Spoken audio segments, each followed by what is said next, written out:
Ladies and gentlemen, friends and family, my name is Andrew Dennis, and I love learning. Now, a big topic during the COVID-19 crisis is the stock market. And a lot of people have been reaching out to me because they're interested in learning about futures and options. And this is great. This is great that people want to know about the financial markets. And I'm here today to teach you the basics of futures and options.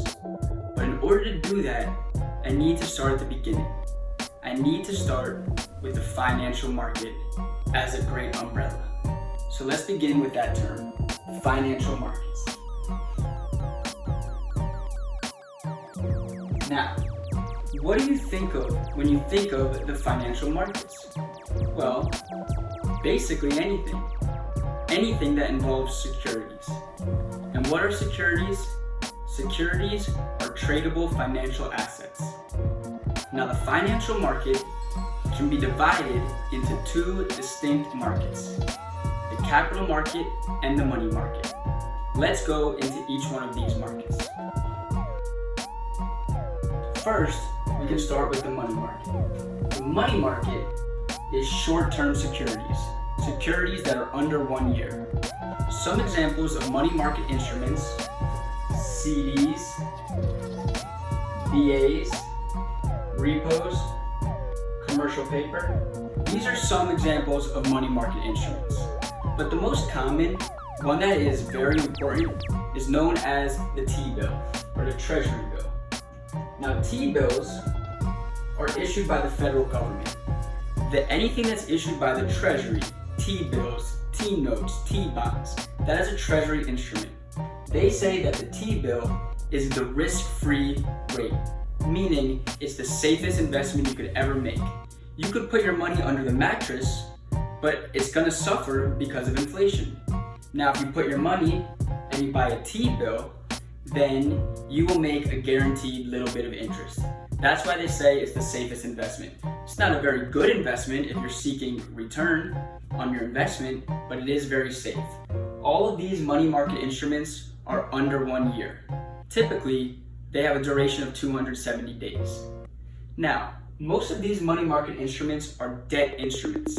That means that you lend the issuer money and they pay you back plus a little bit of interest. Now, these are short-term debt instruments. Long-term debt instruments, as well as equity instruments, comprise the capital market. So let's keep that straight. Money market is short-term instruments under 1 year. The capital market is long-term securities with a duration of 1 year or more.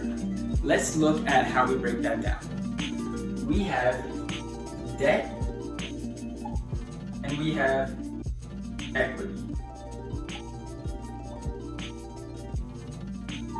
These are both part of the capital market. Now, what are types of debt? Well, the easiest one is a bond. And let's think of how a bond works. Bonds have a par value of $1,000. So a par value bond, you give a company $1,000, and let's say it has a 6% interest, also known as coupon. Well, 6% of $1,000 is $60, and bonds pay back semi-annually. So if you have a bond with a 10-year duration, you will pay $1,000 for the instrument. Every 6 months, you will receive $30. And then in 10 years, you will get the entire principal back, that $1,000 investment. You don't have any equity in the company, you are not an owner of the company, you have simply lent the company money with the expectation of being paid back plus interest. That is known as a bond, which is a debt instrument. Now, when you think of equity, you're thinking of ownership stake in the company. When you think of equity, you're thinking stocks. Stocks represent actual ownership stake in the company. There's common stock and there's preferred. These are different types of shares that give you actual ownership stake in the company. So why would you buy stocks? Well, the stock market is a traditional hedge against inflation. You buy stocks for capital appreciation. You buy stocks for growth. They say buy low and sell high. That's why a lot of people in this moment are interested in perhaps buying some stocks at a low price, so in the future those stocks will appreciate and they can sell them at a higher price. Of course, you will be taxed on those gains. Now, we've done a pretty good job of breaking down the financial markets. There's the capital and the money market, long-term and short-term. And the capital market is comprised of debt and equity instruments, stocks and bonds. Now, what everyone is asking me about is futures and options. But we don't see that anywhere up there, do we? That's because futures and options comprise the derivative market. Now, let's erase this board and talk about derivatives. To keep things simple, a derivative is a contract that derives its value from an underlying security, a stock or a bond. So people who trade derivatives, such as options or futures, aren't necessarily trading the stocks themselves, but they're trading contracts. Now I know this is complicated, and if you want to learn more about options or futures, please schedule a session with me and I'd be glad to teach you the fundamentals. But today we're going to keep it kind of basic. A future is a contract that represents an obligation, basically to lock in prices. You see futures a lot with corn, with crops, with commodities. You see futures as a way to say, let's lock in the price of the buyer and the seller today and we'll execute the sale in the future. But that way, if there's a bad crop season or something happens, the prices are still locked in. That's why people look to the futures market to see if the future stock market is going to be bullish or bearish, if it's going to be going up or going down. Let me pause there, because I think that's a great educational opportunity. What is the difference between bullish and bearish, and why do we use these terms? Well, bullish means the stock market is going up. Bearish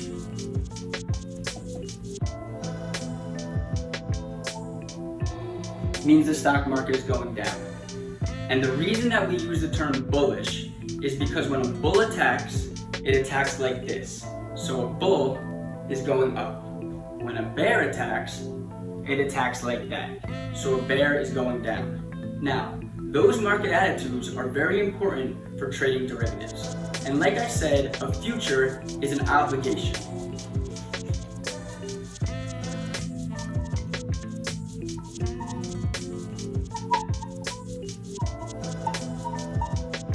Whereas the difference between a future and an option is that the buyer of an option doesn't have an obligation, the buyer of an option has the right.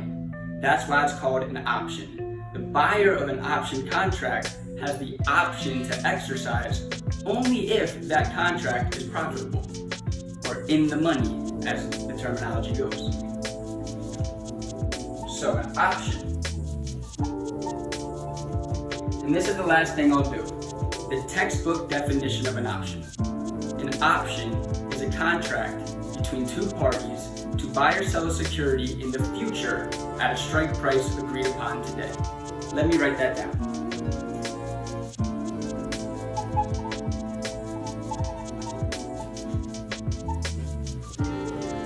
Now I know my handwriting is a little bit difficult, but this is something we can go through thoroughly if you schedule a free 30-minute session with me, the president of Ibis Prep.